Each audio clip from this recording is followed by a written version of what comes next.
আজ আমি রান্না করব এই আলু ফুলকপি দিয়ে কই মাছ। কপিগুলো একটু গরম জলে একটু ভাপ দিয়ে নেব।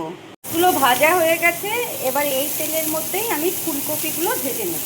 তো ভেজে নিয়েছি, এবার কড়াতে সামান্য সর্ষের তেল দিয়ে জিরে, তেজপাতা, শুকনো লঙ্কা ফোড়ন দিয়ে আলুগুলো ভাজতে শুরু করেছি। ভেতরে বাটনা হিসাবে দিয়েছি আমি কাঁচা লঙ্কা, টমেটো, আদা আর মশলা দিয়েছি জিরের গুঁড়ো, হলুদের গুঁড়ো আর সামান্য লবণ।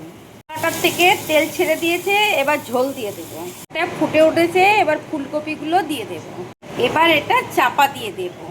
এবার ভাজা মাছগুলো দিয়ে দিলাম, একটু ধনিয়া পাতা আর শাহি গরম মশলার গুঁড়ো দিয়ে নামিয়ে দেব।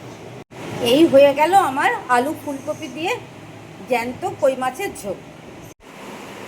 এই হলো আজকে আমার দুপুরের লাঞ্চ মেনু।